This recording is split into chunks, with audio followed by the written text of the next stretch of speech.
everyone. We're Steph and Rachel, the creators of Wealth, Wisdom, and Wellbeing podcast. The spirit of this podcast is to share the conversations and curiosities that we have with a greater community in the hope that we can develop wealth, wisdom, and well-being for ourselves and those around us. Simply put, we're in the pursuit of financial freedom and opportunity, meaningful relationships and experiences, and an increased quality of life to be able to enjoy all of it. We just want to live our best lives and help you to do the same. Come with us on this journey. Let's have some laughs, learn from our communities, and get that bread.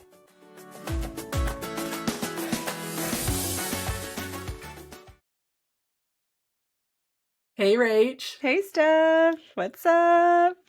Not much. Just, excited about February, day 2. Yes. And, oh my gosh, listeners, we actually had a little bit of a not faux pas, but like a little bit. Yeah. It was like, today was supposed to be episode 10 with our special guest.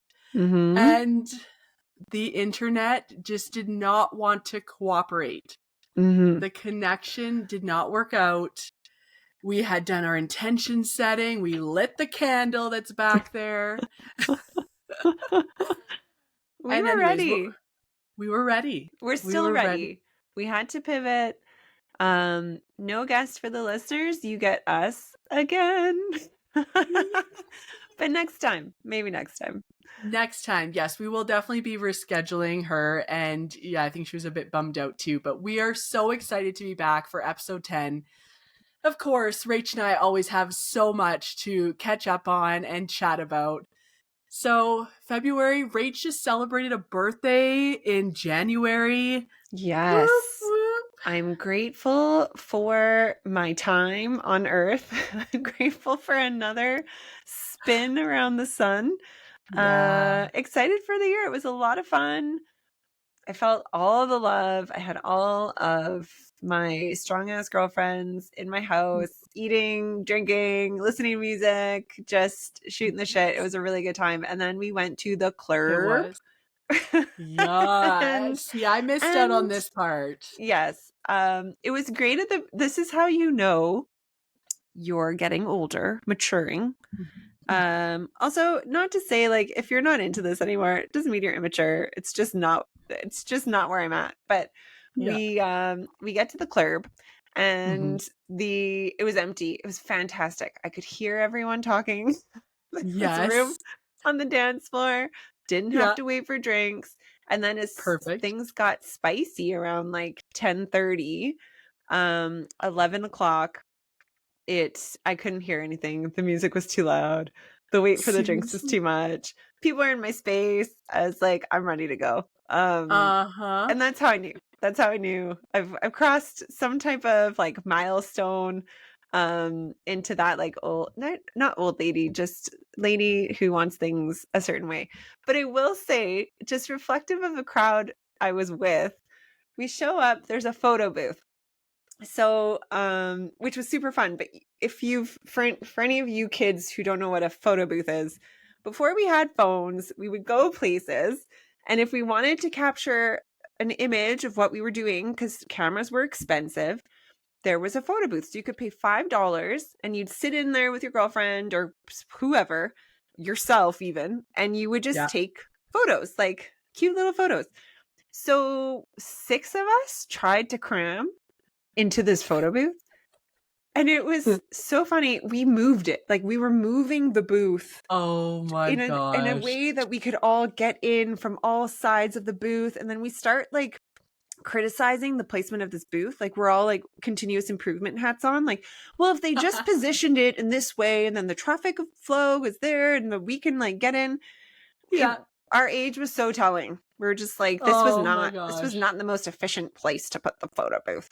Anyway. Oh my gosh. It was a good time. It was so funny to watch throughout the night. So I went to the first part at Rach's house for the cake and catch up and all that. It was a blast. And then when they went out, they were like sending in the group chat that Rach set up.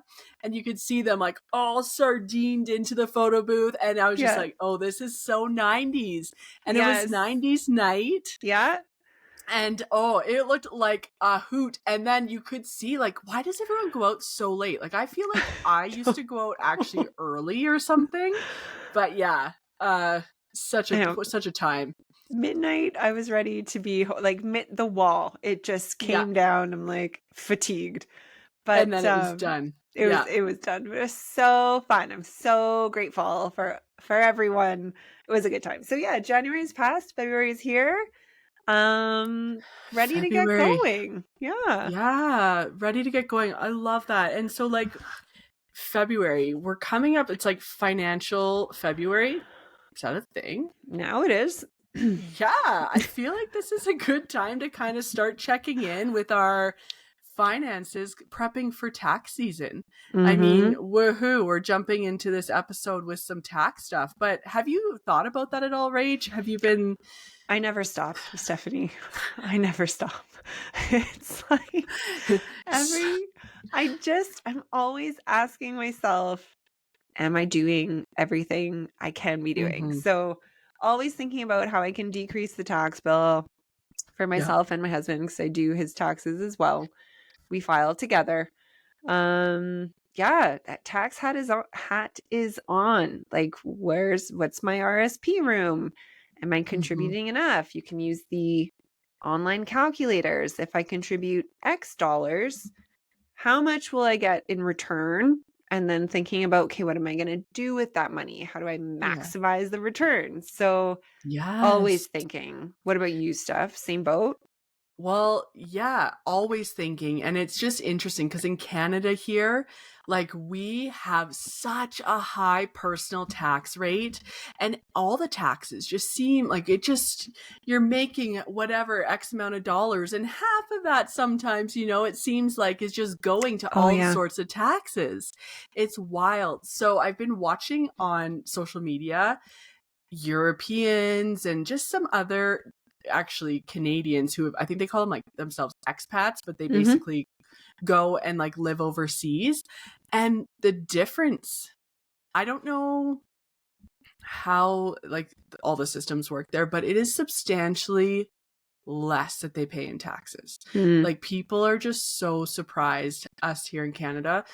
Anyways, so yeah, I also feel like I'm always trying to maximize taxes, figure out what the best way is. How can we, delay or you just reduce the tax bill, Mm-hmm.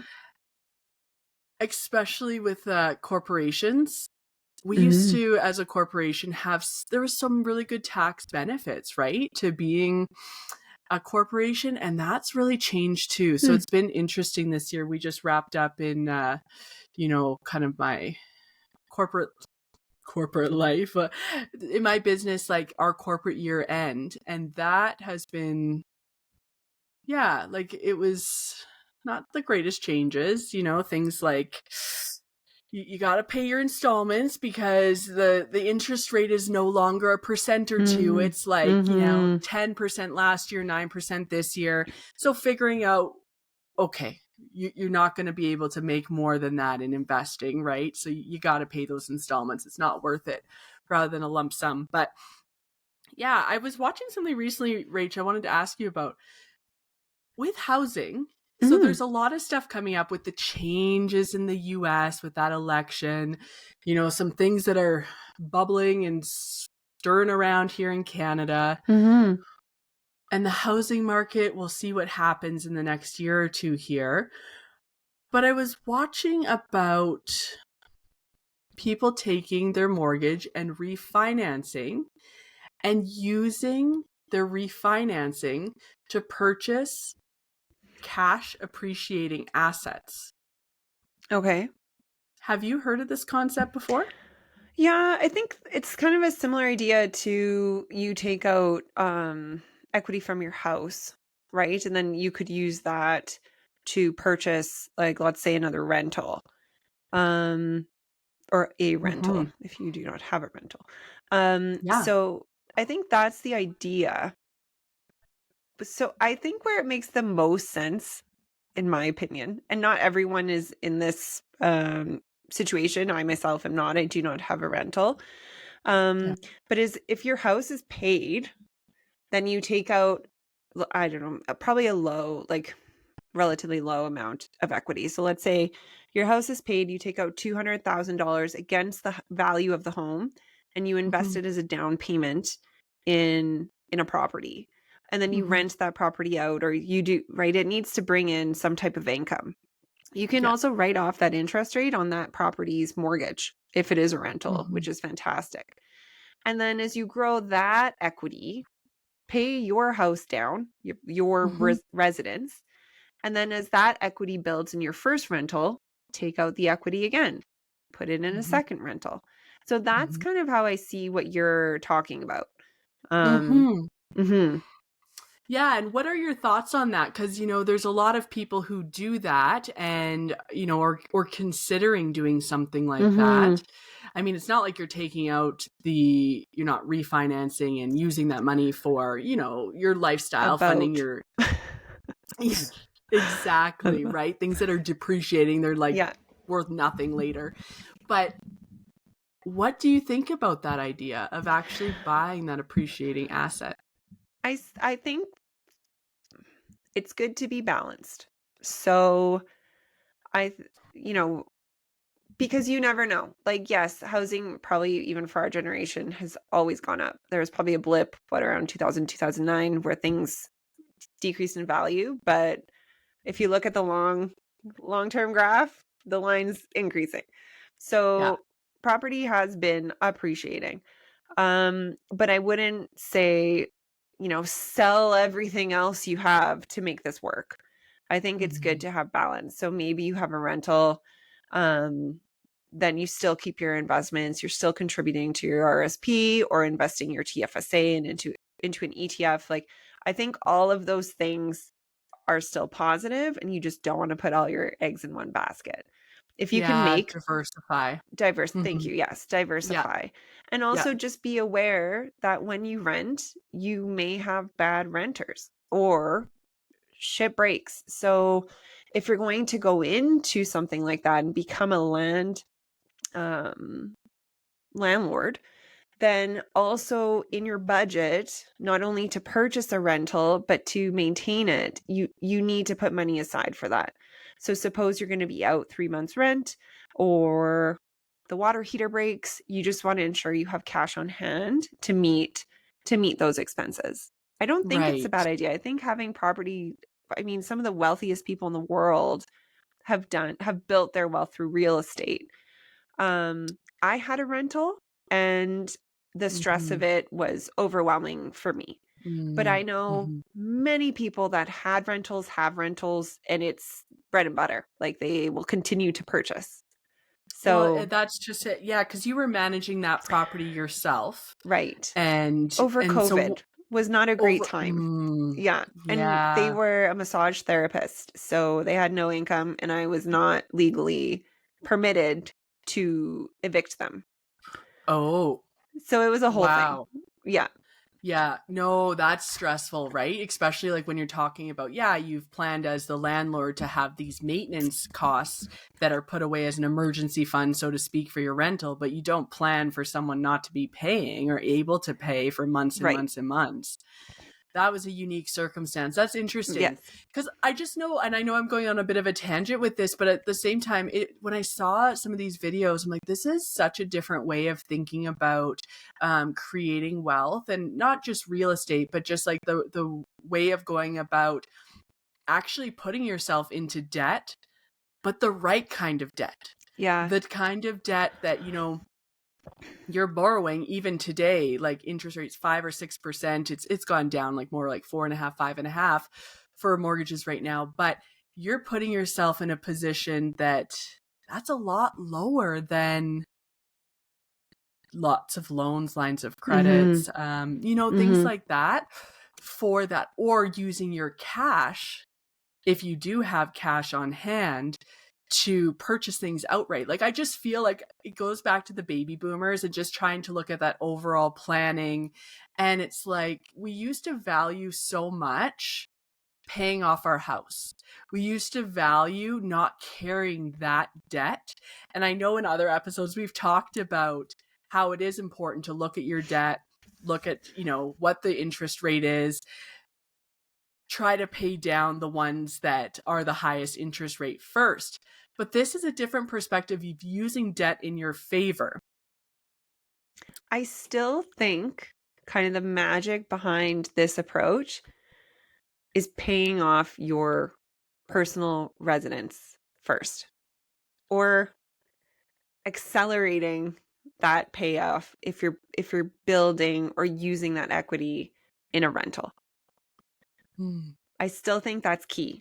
I don't know that, and it obviously it depends on everyone's circumstance, but I would say your personal residence, you can't write off any of that interest. You want to pay off your personal residence and then carry that debt load in your income earning investments. I still think that's key, because it's one thing if you have $1 million mortgage on your own home and then you have 5 other mortgages around the city for your rentals. Like, I just don't think that makes a whole lot of sense. And 2, you have to think, okay, what if I lose my job tomorrow? Am I going to be able to cover my personal residence? Right? Like, you want to kind of think in a sense, not worst case scenario, because that's unlikely to occur, but like a 60%, 40%. Yeah, this has happened. It could happen. Am I prepared? Yeah, I think that thinking through all the different avenues, and that's quite a conservative approach. You could do that way, and I think that comes back to like risk tolerance, right? Like what people are kind of ready to do, and if you've thought of all the different avenues, there's so many possibilities with that, and having that backup emergency fund, though, I think would be really key for sure, going in. But yeah, I'm not sure. It'd be interesting, like just depending on how much equity people have in their house. Like often you just need the minimum amount, 5% for the down payment on if you were going to go for rentals or something like that. But yeah, no, that's cool to hear your thoughts on that. Well, and something to note too, when you're financing a rental, typically the banks, one, they'll charge you higher interest rate. So if fixed today is 5.25, likely they'll charge 7. But they'll always charge above what you would pay on your personal residence if you were getting a mortgage. And then secondly, sometimes they do require more down. But I mean, talk to your mortgage broker about that. But there are some nuances when you do take out a second property. Really interesting. Yeah, mortgages. Oh my goodness. I actually just went through a whole process the first time for myself here. And wow, there is so many nuances on that, right? Like depending if it's a second property, and I'd never had, something in my name type of thing before, and all the way to being married and then having to have your spouse sign off. Your husband, if you have a husband, they have to sign off on the paperwork saying you're able to go and apply for this if you've taken their name legally. So it's very interesting, just some of the things around that's very old school, but it doesn't go the other way around. So women, if your husbands are wanting to go out and apply for a mortgage, they do not need your approval for Do you that know why, mortgage. Steph? Because they're What's signing that? with their massive dicks. And the bank's just like, okay, you mean business. And then we come in, we're like, oh, yeah. That is fucking garbage. That makes me Isn't that? so fired up. That is Oh, yeah. insulting. It's insulting. I was just mind blown. And I'd actually love one day to have the mortgage broker that we work with come on. Is it She's a man or a woman? It's a female. Okay. I knew you were gonna ask that question. Yeah, she's female, and it fired her up too. Like she just was really in disbelief about it as well. Like, well, she's in the industry, but it did shock her when she first found that out. So, because there's so many things around that, I'm very curious to dig in that more. But I just had to throw that in there somewhere, because that also leads to so many tricky situations potentially for women. Well, Like you can't leave. Exactly. That's exactly what I thought. I was like, that could be really dangerous. You know, you can get a credit card apparently without anyone signing, but the highest interest rate thing in the Right. world, right? And what's one of maybe a car loan? Those are, I think, the only two things. Wow. Line of credit, mortgages, no bueno. That's insane. Especially if you Mm-hmm. like you obviously you're the breadwinner. That's even more insane, right? Like if you are the Right? one that's, bringing in the income, like it's your T4, it's your name, yet And you just can't. because you took someone's name. Mhm. So the loophole here is you can use your husband's name, just don't take it legally. Hmm.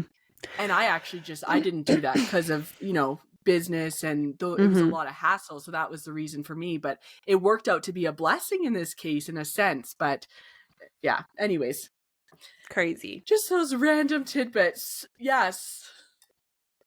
Crazy and Yeah. disappointing. Very disappointing. Mhm. Oh, let's take a deep breath after that one. Fired up. The patriarchy. I know. It's garbage. Steph, talking about Right. investments and second properties getting ready for tax, can you tell me, have you changed anything post tariff news? Has anything, Oh, have you had some thought? Have you made some decisions? How are you interpreting mm. what's happening?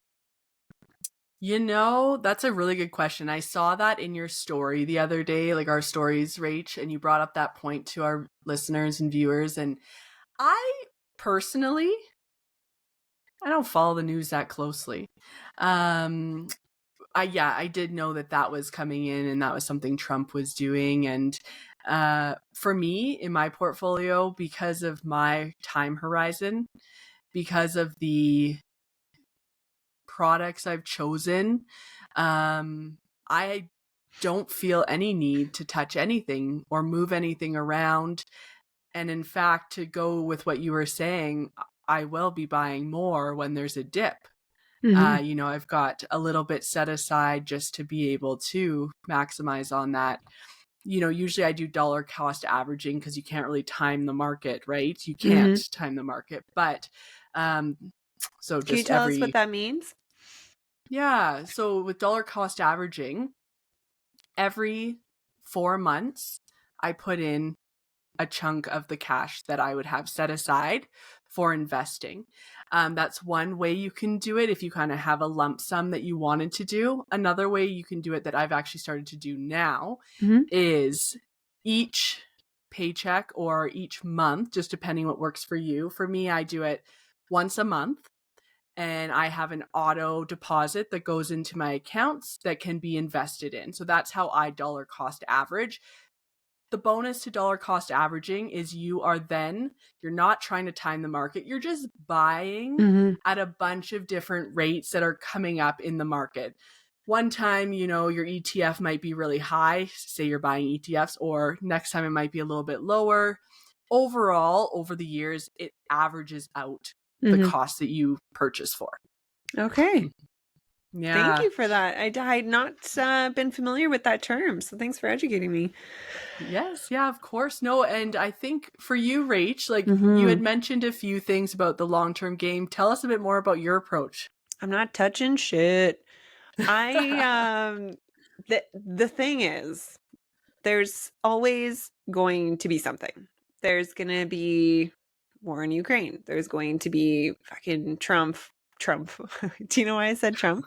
Because every time I say The Trump, I chair. think oaf, and then I have Oh, Trump. Um, he comes in, blows all this shit up, right? Ruins, not ruins, but a trade agreement that's been in place for 30 years is just like out the door. I don't even know how businesses are going to cope. Like that was probably mm, not even in their preparation, like forecasting. Who would mm, even think about that when it hasn't been in place for 30 years? Um, totally. so that's a tough spot to be in. But all to say, I'm not touching anything. I have my long-term approach. It's just continue to invest in my high high risk aggressive portfolio for the next 15 years, and that's what I'm going to do. So I'm preparing myself mentally, because it's hard when it's money. It's emotional. It can be. Mm-hmm. So I'm Yes, it preparing is. to kind of, see the dip, Mm-hmm. and that's when I'll buy. Yeah. Um and that's the plan. I saw your post as well in the stories where, when people get scared, get greedy. Yeah. And that's going to be the plan. So I'm going to stick to that, Mm-hmm. anticipating some volatility, and just going to continue to do what I'm doing. I would assume it's a common mistake, or else we'd all be fucking millionaires, is for people to react to these types of events. Like, oh, I'm going to take my money out and I'm just going to move it, or I'm going to put it in the bank, or I'm going to, like, there's a lot of fear. Yeah. And I don't think that's the right approach, unless you're nearing retirement. You're 65, let's say, and you see Trump coming in, potentially a shift in the markets, and it's not a time for you to be taking on risk. Maybe that's when you're going to move some money out, or move it to a lower risk, whatever it might be, portfolio. That might be a time that you want to consider making a change. But if you're, at the beginning or in the middle of kind of growing that wealth, not a time to touch it. Absolutely, because you do not experience a loss in the market when there's these dips unless you pull out your money or Mm-hmm. rearrange it. Mm-hmm. So really good points with that, Rach. And I think timing is everything. Like there's always going to be something, like you say, whether it's COVID or someone new coming into the government or change of parties, whatever it is, there's going to be something. So important also when you're buying and you're choosing what investments you're doing, that you are choosing things that, like stocks, ETFs, that have shown over the long term their what's that word? It's like a stress test. Like they're in it for the long Mm-hmm. haul. So for example, like companies like Coca-Cola, Mm-hmm. Apple, these things that have been in the market for a long time, they're strong companies. You've looked at their financials. I'm assuming if you're buying individual stocks, you have a pretty good baseline of what financials you need to be looking at in a company to Mm-hmm. know if they're a strong company to be purchasing. It's not just this like whisper of this new stock that comes out and then you purchase it. And, that's probably not one you're going to set and forget. That's one you're going to be monitoring for these Absolutely. events, Yeah, that's a really right? good point. Mm-hmm. Because there are some stocks, if they just depending, there might be an opportunity for you to purchase something a bit more opportunistic. Not so much the approach that I go for at this point, but that you would, pull that out before something potentially big like this happened, especially if you're happy. Like, I think, Rach, you spoke to one of your stocks that you had a number in mind, Oh, yeah. right? That you wanted to cash out at. Yeah. And I've said it there. Sequestrate, you can sell, but at a limit order. So you kind of put in your value there, that you would sell at. And once that value is hit, it triggers the sell. You don't have to touch it. So I have a couple of those set because I made some bad decisions and I'm trying to recuperate some money. So Mm-hmm. that's where I'm at. Yeah, so Good learning though. Can you very, just share, like, you don't have to share all the details, but just oh, on like what was the learning around that? Because I think that's these mistakes and things that have come up. This is the best stuff to learn from. let me tell you, it was 2003 and there was wine at a Christmas party. And Right, right, this was still when I was kind of just getting my feet wet with individual stocks. right. And I I don't know if other women feel this way, but, and I hate to admit this, it gives me such cringe, but I sometimes get a little bit carried away when men start speaking about stocks. I imagine that they know exactly what they're talking about. Okay. Not to say that some men don't, some Yeah. women as well. I mean, everyone is guilty. Yes. Can you hear that? I'm so sorry. the Oh, kitchen that's is okay. above me and someone is like fucking moving furniture. So that's great. So so some guy starts talking about this mining company, Hoot, Okay. and how it's data mining. Sorry, data mining. So they're like, "Oh, you got to invest." Blah blah. I was like, "Yeah, you know everything." Yeah. So I put in like a couple thousand US dollars, Yeah. and probably within 5 months, just fucking tanked. Like tanked. I think right Yeah. now I'm valued there at like $200. So So yeah, so you're like when it tanked, Rach, you didn't even have a chance. Like it went so fast that you couldn't even like recoup. You were no, just like, let's just ride her out. This is yeah, my gambling one. Yeah. yes, exactly. I've already lost Yes. 1,800. What's another 200? Well, Right. lost. I say lost, but to your point, until I sell, I haven't lost shit. But Yes. that's kind of where I'm at. So, one, did no homework, took this Yeah. guy's drunk ramblings for like, truth, and Yes. didn't look at financials, didn't look at shit, and Hmm. just invested. So that was a lesson. Don't make investment decisions at a Christmas party like when you've had a bottle of wine. Just not a great idea. Write down the ticker Yes. And and then then, go do your research. yes, exactly. I should You have know looked at what's their financials. Hey, so that would be like if you could go back, what would you do differently? You'd look Ex- at their financials. yes. And just like try and understand. I did nothing about data mining. I can't even pretend like I know a fuck ton now. But Yeah. at least I would have had an idea of like what's happening with that industry. Like they were one of many companies that opened up um Hmm. doing this, like providing this service. And then I Right. needed to learn a little bit more about what that required. It requires a ton of energy, like actual electricity to run these Mm. servers and run the programs, like, and they're in a province where that's not that's highly taxed. So there's Mm. just like so many things that I could have investigated and educated myself on, and I didn't, but I did now, Mhm. because it was a big pill to swallow. I was quite unhappy with that choice, Yeah. but we Thanks learn. for sharing. We learn, we move forward, we learn. And you Yeah. know what?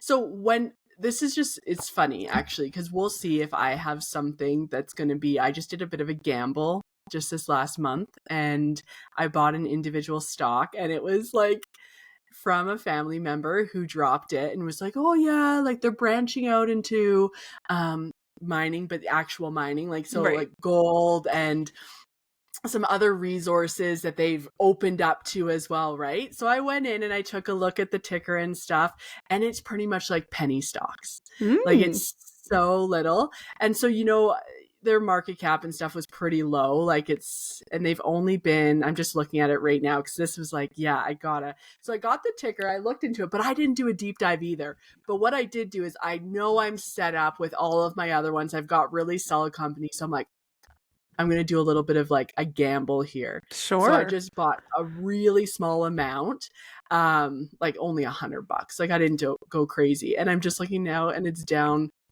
10%. Buy more. Right? So maybe the next step Uh, for me is to go and actually really look into yeah. this. Watch that one, Because, because if they're exporting to the States, that's going to get hit by the tariff. So see well, who their main purchaser is. That's a great point. I'm going to do that because I bet you that's where the big hit went because it was Probably. just recently in the last how many days? Oh, yeah, because it was up 34%. And then, yeah, in the last 5-6 days. So, yeah, that makes total sense. There we go. Mm-hmm. So, this is how it's a prime example of how the rates are Mm-hmm. impacting this. And you can see the Absolutely. curve. Like, and Especially like, if you're investing in the raw resource companies, right? So minerals, if you're looking at like iron ore, metallurgical, coal, all of those we ship south, timber, lumber, however you want to call it. There's a ton of stuff that we ship to the States for manufacturing, or even down to Mexico. So definitely have a look at those if they're in your portfolio. yes, yeah, great point. And just because, like, for me, I'm not gonna, so there's just one of the graphs when you zoom out, right? Yeah.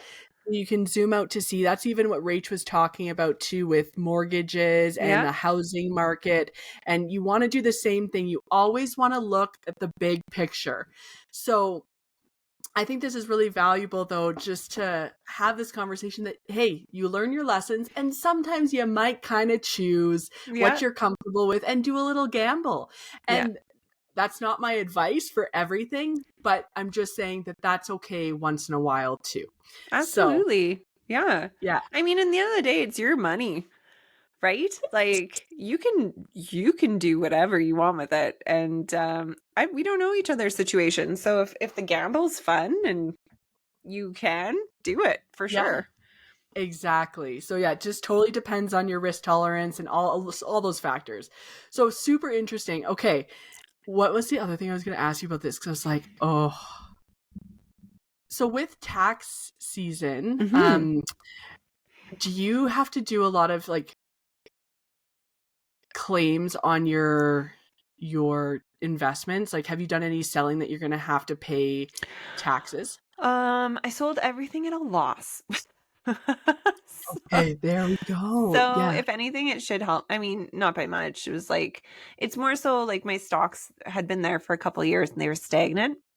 Mm-hmm. Um, and so I thought, okay, I'll take like we're talking like $30-$40 loss and just put it into something else. So I'm not Yeah. too worried about the investments. What I am waiting for is just my final T4 and my husband's final T4 so that I Mm-hmm. can see whose RSP I'm going to top up. So Yes. whoever's made more money this year will put the cash in their RSP.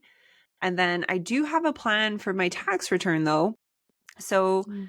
there's so many, I think I mentioned earlier, there's so many RSP calculator tools on the net. Like you can just Google RSP calculator. Um, what will my return be? And you put in your data there and it says, okay, if you contribute, let's say $10,000 to your RSP this year, you'll get $2,500 back, maybe $3,000. Perfect. And then the idea is what am I going to do with that money? That's kind of where I'm at right now and it's what I'm trying to figure out. I think what I've decided is I'm going to put it in my TFSA. So I'm going to Mm. get the tax break on the RSP and then I'm going to Mm-hmm. get my investment kind of bulked up with that return.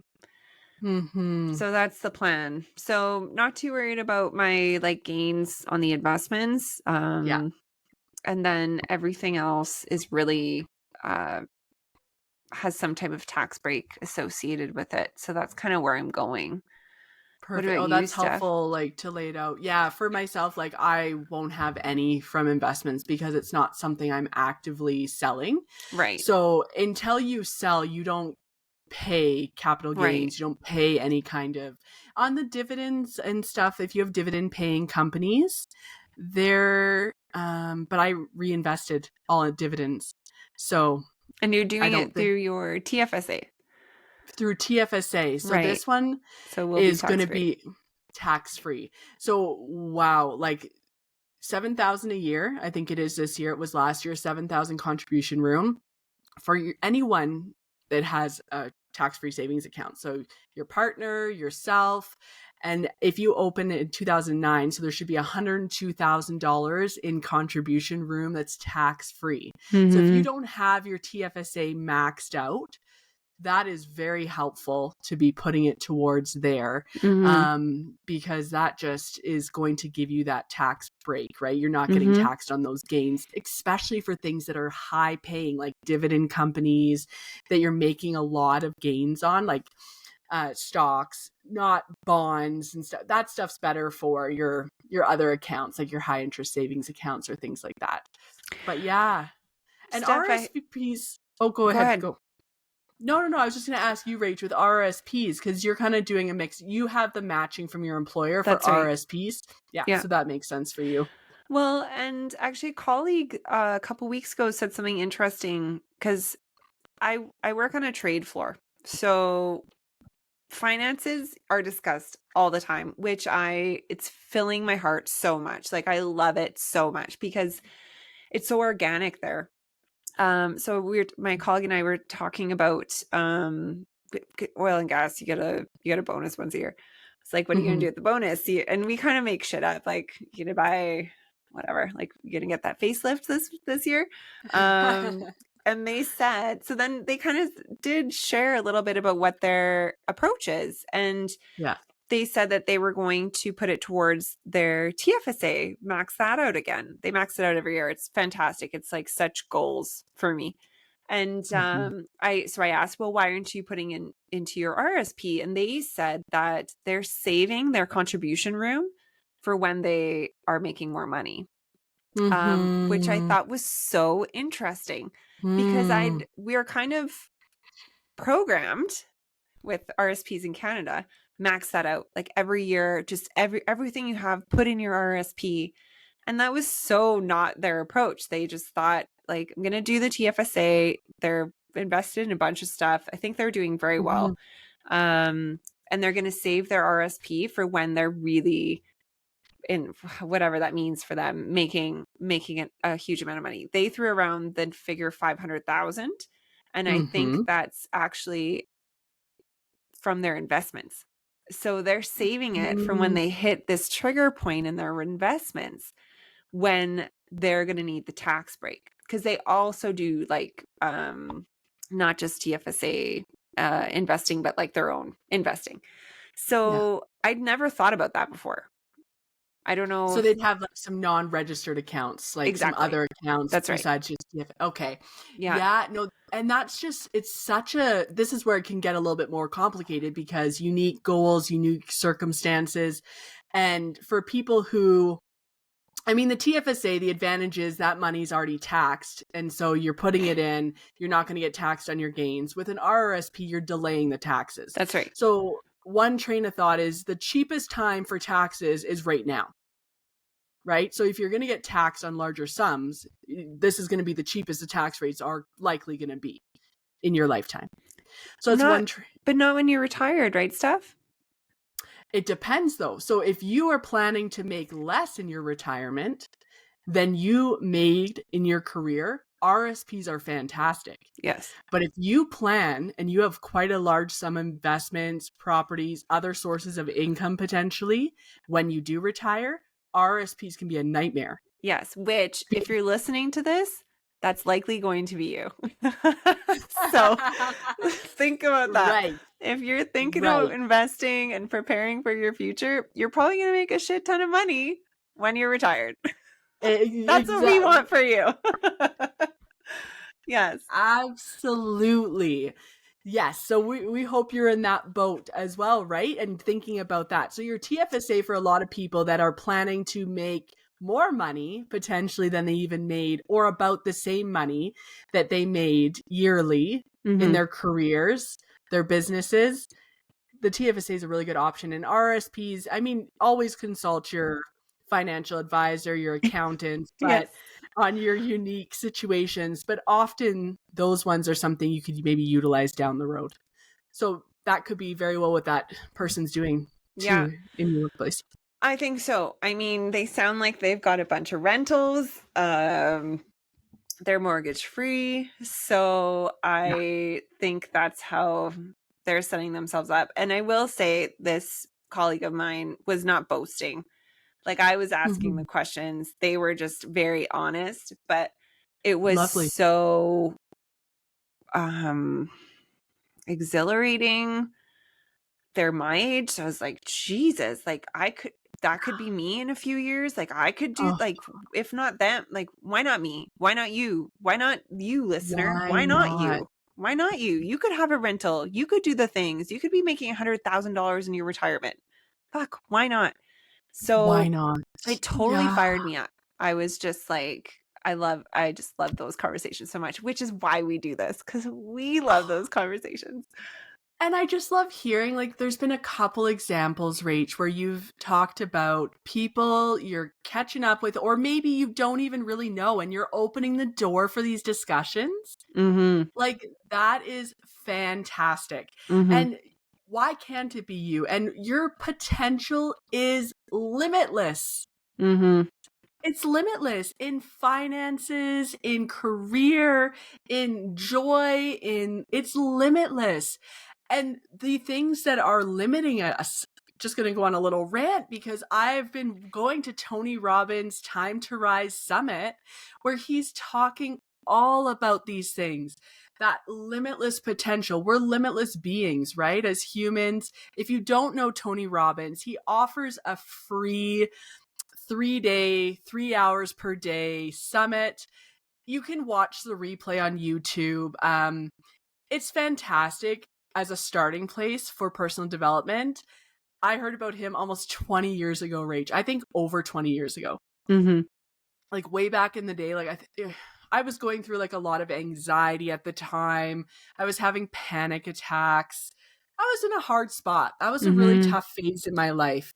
And, also transitioning out of high school, and a family friend gifted me, back then it was the CD sets, Mm-hmm. and that one, I think it's Personal Power. That's what it was. Personal Power. And there was 20 some CDs. So this Tony Robbins like goes in depth. I think at that time he might have been Anthony Robbins, but as he's evolved, he's changed to Tony Robbins. Incredible story.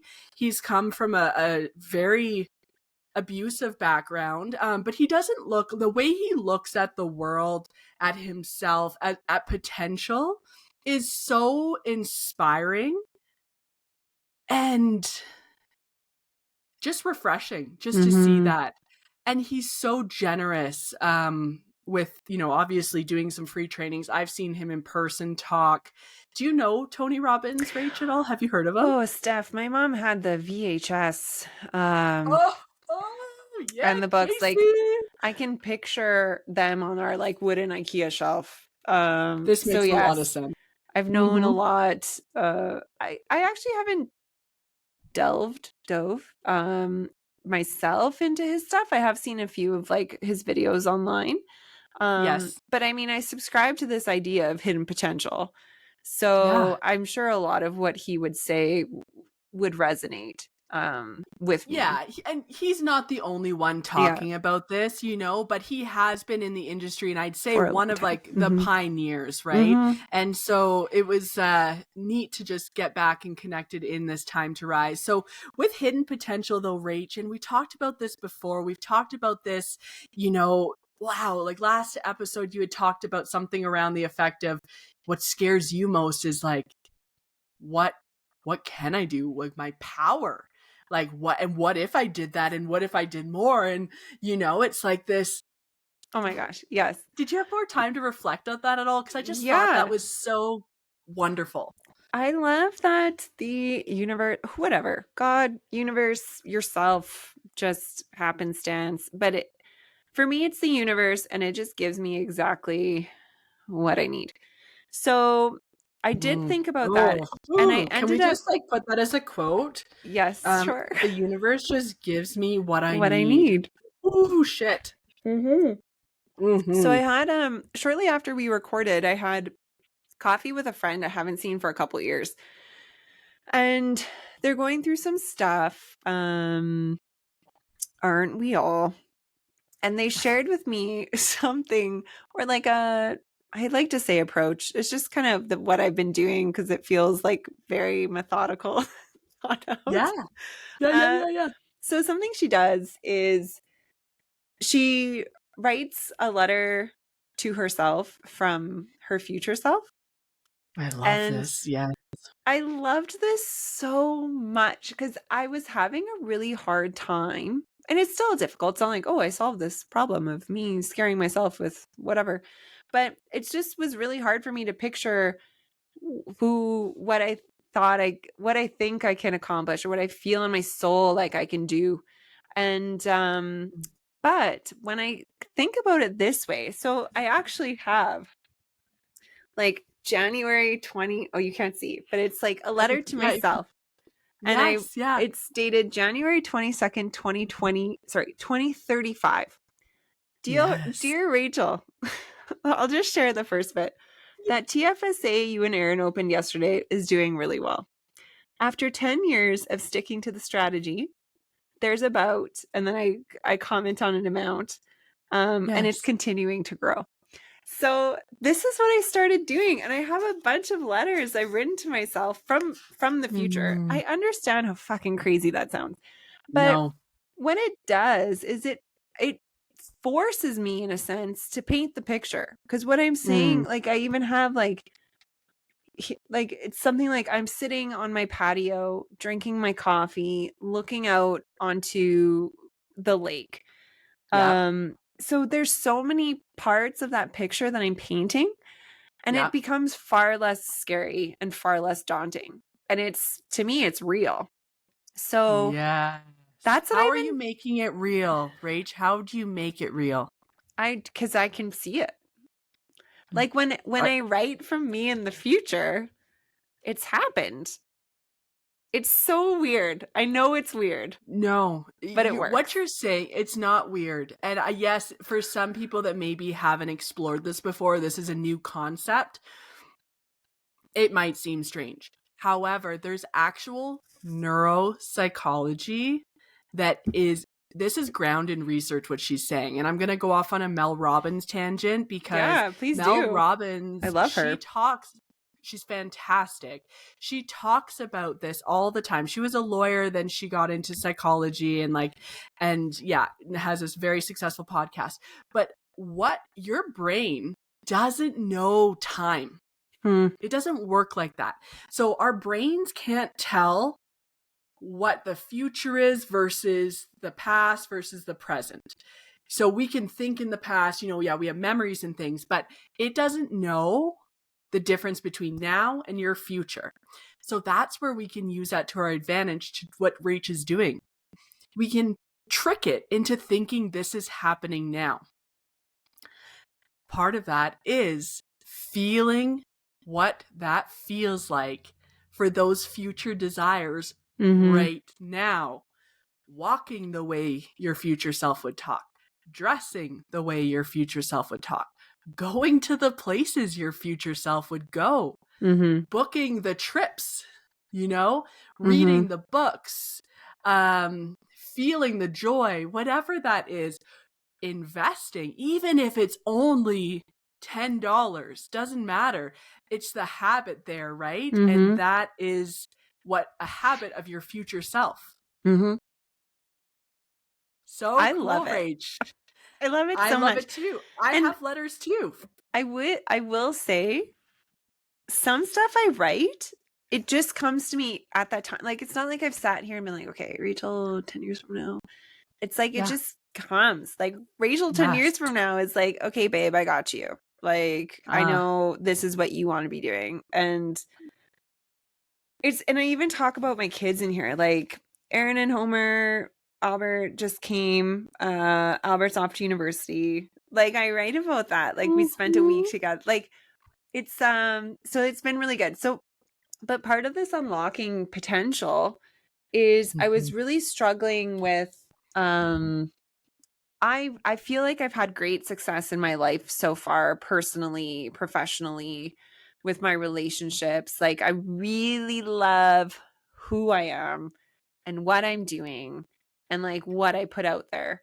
I love myself so much.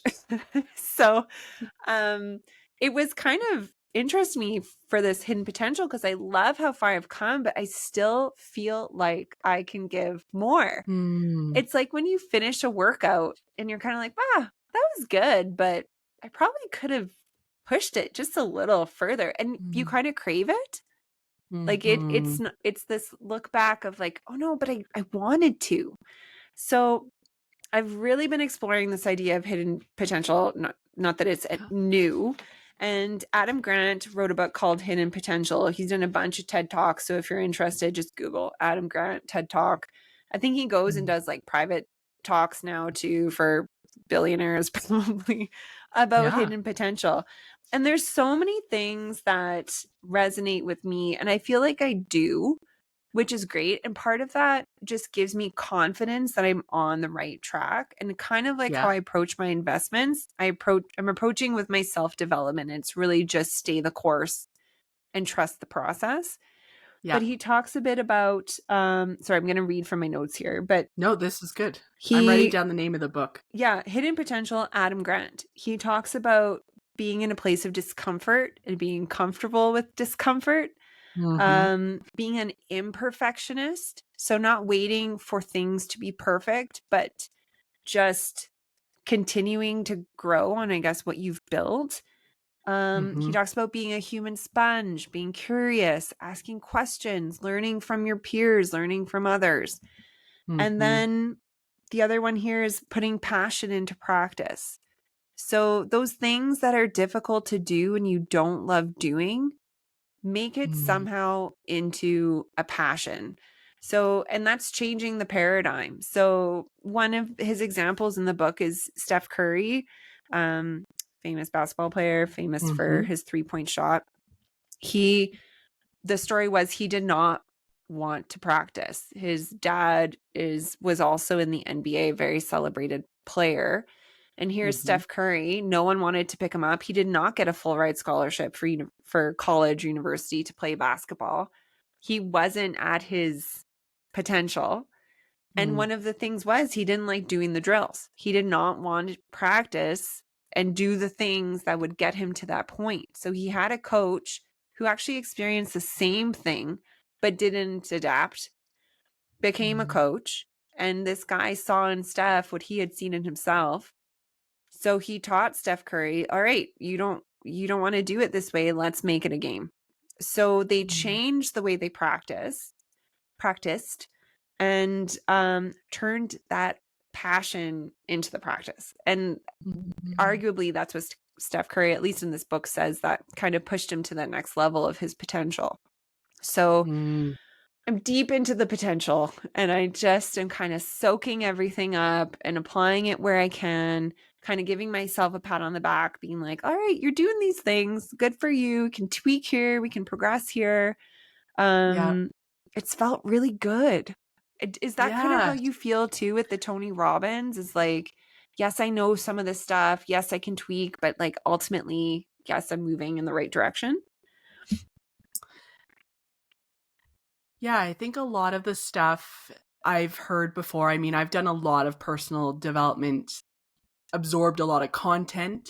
I love this. It's almost like a hobby for me. So it does resonate a lot of things, but each time I read something, I listen to something, I take something away, something, maybe it's a new perspective. I mean, maybe it's because I'm in a different spot and I'm more open to hearing something that I've maybe heard before, but I just saw it in a different light now, you know, and my perspective's different.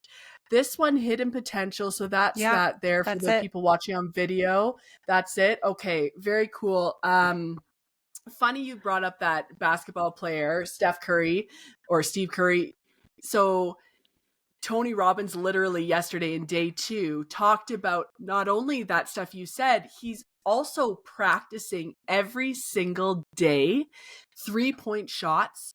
And it's like a lot. Like I would say 500, he said, because he said there's 3,500 shots in a week, times that by however 52 weeks.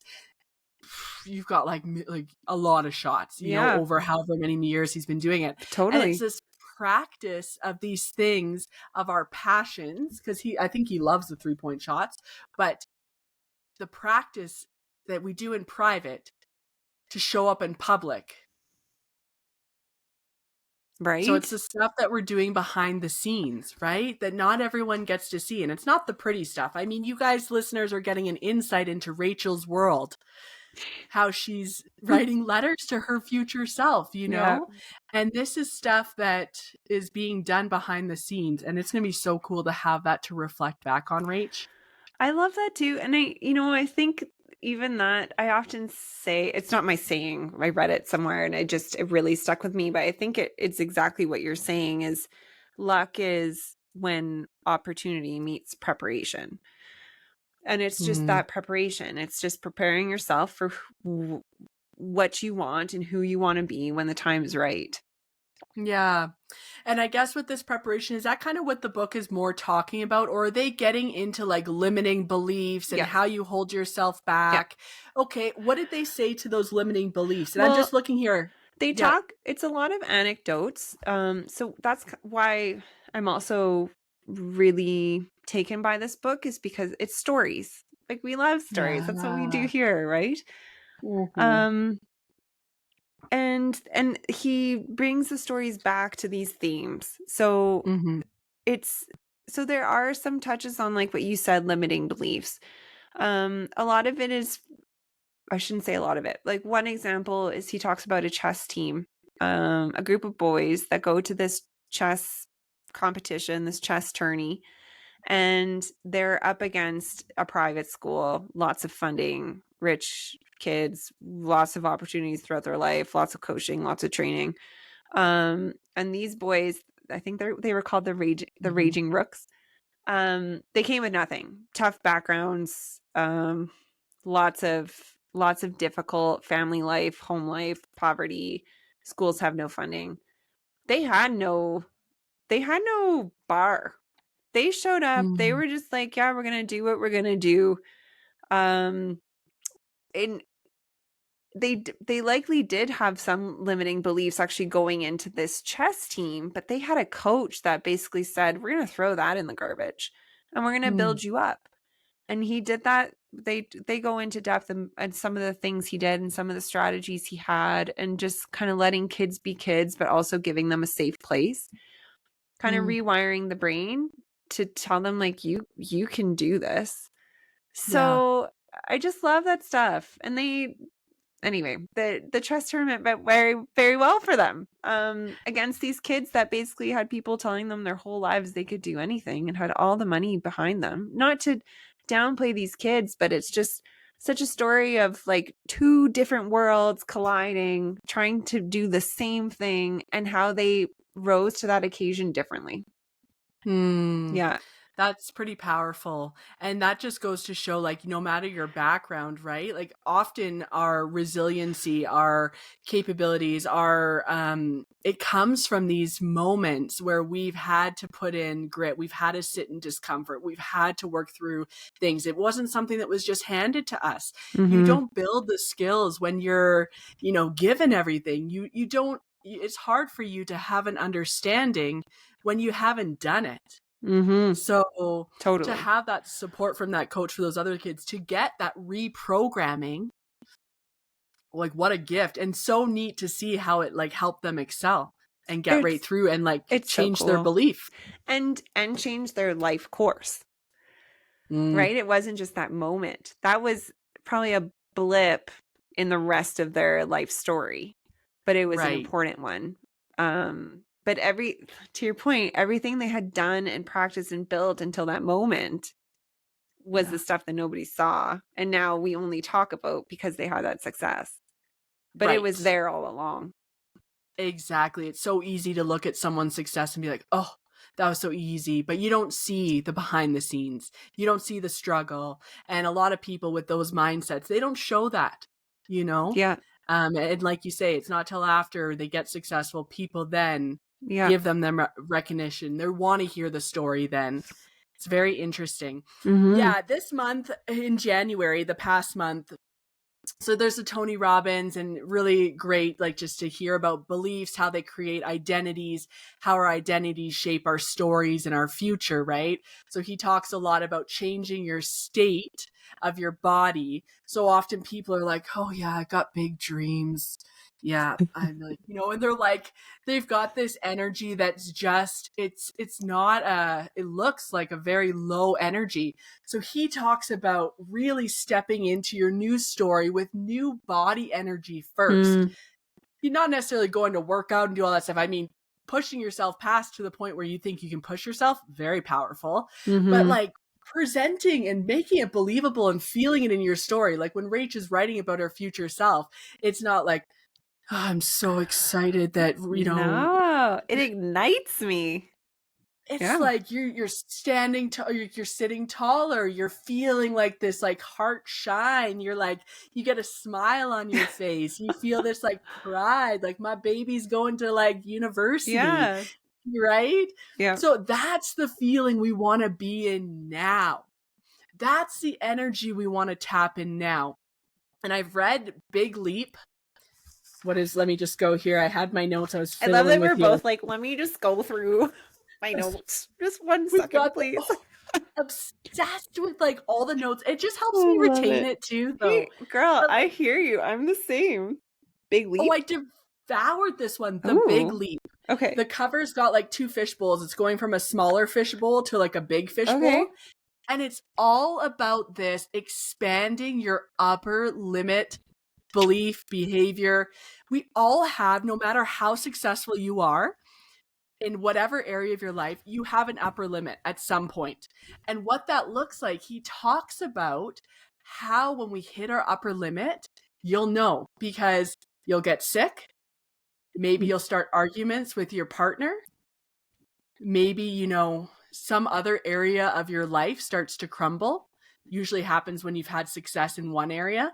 Mm. So if you came into a lot of money, then, your relationships start going to shit or something. Like they kind of coincide. But he talks about curiosity as well. So very common theme here. Wonder, embracing wonder, and not giving so much attention to these like worries that come up, to the not having something, like focusing on that feeling from the future. And when you do have those negative thoughts coming in, how can we catch it sooner to just let it like fly out and reframe it? So he does a reframe strategy, which I thought was pretty cool and helpful. But I liked that doing it in a playful, fun way and making a bit of a joke about it. Like, oh, I must have hit my upper limit here. Like I just, and this happened. Sean and I had something really exciting happen in our lives. And so we were kind of celebrating this and we were feeling so good. And then the next day I remember picking a fight with him. And I was like, oh my gosh, this is an upper limit thing. Oh, wow. And then I laughed and he's like, because I told him what it was and he's currently listening to the book. But yeah, so very, very powerful one as well. All How do you about pivot beliefs. from that? So you recognize something fantastic happened that you put into play, success achieved, you pick a fight the next day. What do you do from there? Awareness is number one. You need to be aware that that's what's happening so that you can catch yourself. And the more practice you have, we then can shift it sooner. And you got to shift your body state. It's basically talking, just what Tony Robbins says too. So you catch it. Oh, upper limit problem. Oh my gosh. And you kind of try to laugh it off. Right. And like try to reframe. What's the slightly neutral or more positive thing that you can, and when you do the reframe, you change your body state, you feel better, you sit with that, and you might get even some insight about what that even more was about and a little bit about your limiting belief. Because that's coming from your subconscious. Okay, I think that's what I needed to hear. So that's kind of what you're acknowledging. And then so that you don't have this happen again, or maybe you have it as frequently, you kind of acknowledge, okay, what is that upper limit I've set for myself? What's that limiting belief I still am trying to push away? And that's what you're working to eliminate.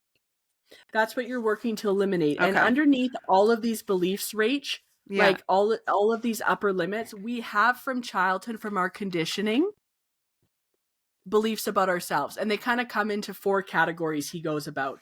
So one of them's like the feeling that you're bad, the feeling like you're too much. These are universal ones that he talks about in the book, The Big Leap. And so you want to get to the core. And that's what I liked also about this book is it helped guide you to what is the one for you that's limiting you. Because we don't have all of them, but often we have a couple of them. So yeah, I would say... Ooh, yeah. I feel like that's a little scary to face. Like, I feel like I need to go into a little bit of a dark place to kind of, not like in my soul or heart, but just I picture a cozy little spot to be like, okay, where is my gremlin? Like, where is she? Killer. You see, right? Like white, Yeah. right? I love how you feel like you need to go into like this like safe, Like kind of hunting. cozy, That's how I dark place. feel. Oh, Yeah. yeah. Yeah, because I don't know what it is off the top of my head. I'm not sure what mine would be. But Mm, hearing mhm, those, I'm like, "Ooh, mhm, okay. mhm. Is that Yes. one? Ooh, okay." Uh-huh. Yeah. Yes. Yeah, and he dives really deep into those. So the reflection, the shadow work, Mm. we can't have the light, right? We can't see the shadows without the light. We can't see, like, vice versa. Mhm. We need both. We need, and until as humans we can recognize that we have darkness and we have light and that we can integrate those two. So we need to shine the light on those shadows. We need to find them, uncover them to unlock more of that hidden Mhm. potential. Because if you don't acknowledge your shadows, like I know for myself, I can be critical. I know that I can be sometimes negative. Like I have things in myself I've went and I've uncovered and I'm still learning too. Mhm. Because there's things I'm like, oh, what triggered that in me? Steph, can I share an observation with you? Oh, yeah, I'd love I it. feel like over the past few months, you're very light. Like like you're lighter. Do you feel like some of this work is translating into that? Do you feel a shift?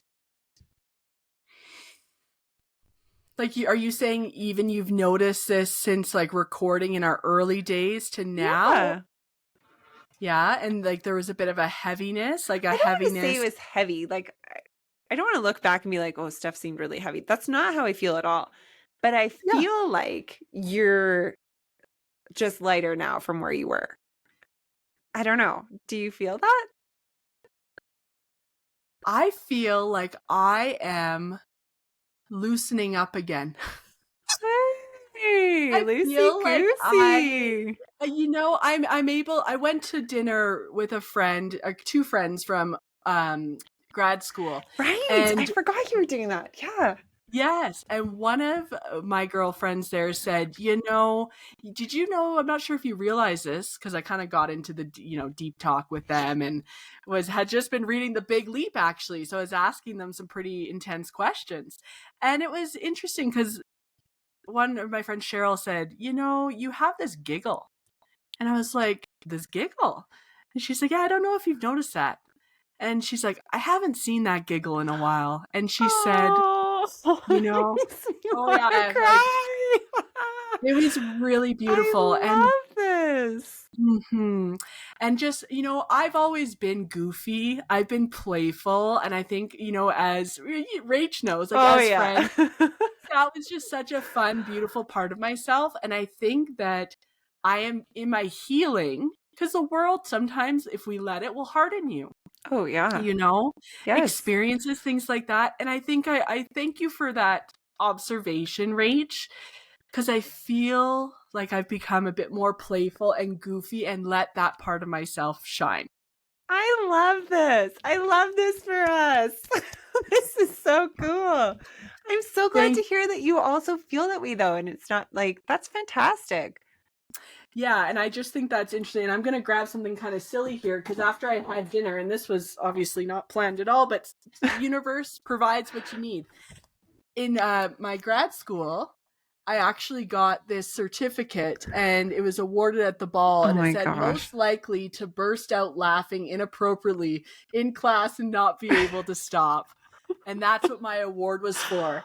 And literally the day Oh, after I had dinner with them, I was going through and organizing my bookshelf and this fell out. And I was like, that's crazy. Also, yeah. I am not even surprised by that award. Like, that makes total sense to me. I'm like, Yeah. they should just call it the Stephanie. Like, Yeah. it's like, oh, that's really cool. And So then it that just was kind of cool. showed itself to you, probably as a reminder, and maybe even as encouragement, is like, yeah, babe, you're doing it. like tap into this playful side, you know? And actually our guest that was supposed to be on here today, we went on a hike last year together.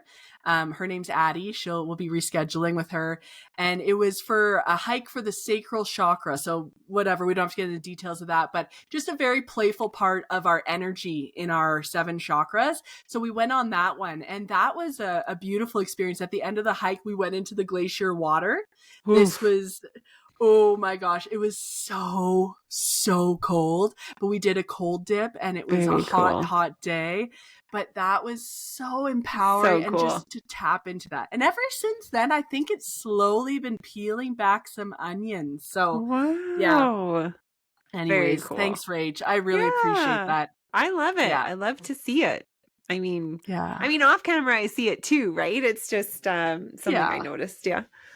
Yeah, I love that. No, that's awesome. Our energy doesn't lie, right? It doesn't. So, should we wrap up? How you feeling? I think let's wrap up. Listeners, thanks for coming around on this journey in this episode 10 here. Any final thoughts, Rach? Anything you want to knock out there for wealth, wisdom, well-being? 1-2 points for that? Wealth, stay the course. That's my plan. Trust my process. Wisdom, I'm going to continue to write to myself from the future and just roll with it. I'm going to take what it gives me. I'm not going to question it. I'm just going to use it. And I love well-being. that for you. If you've been looking at our Instagram, I've been posting about my exercising. I will continue to do it. Just movement brings me such joy. You can see it. Makes me whole. Yeah. Right? Like you can see the glow in your face. Yeah. So I'll continue to do that. What about you, Steph? Yeah. Wealth. Stay consistent. And keep on top of it. Yeah. And keep just knowing your numbers, stay consistent. Wisdom. Get playful. Bring your energy. Do something that brings you joy. And well-being. I've been making a weekly date with the saunas. Nice. Been loving the infrared saunas. Yeah. My husband Sean and I go together on like either a Tuesday or Wednesday.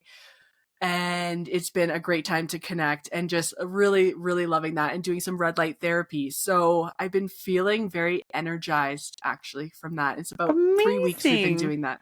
I love this. Can we talk about that next time? I'd love to. Okay. Absolutely. Yeah. I got a 3-month membership for it. So I'll be in for the long haul here. Very nice. Oh, I can't wait to hear more about that. Those sound amazing. Thanks, girl. Well, I've had a blast hanging out with you, catching up, and we will see you guys in our next episode. Sounds good stuff. Okay, bye. Bye.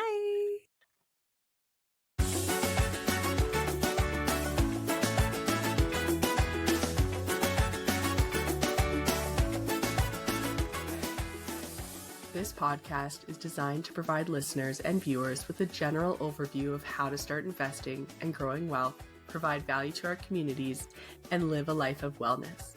It is not designed to be a definitive investment guide or life guide to take the place of a qualified financial planner or other professionals.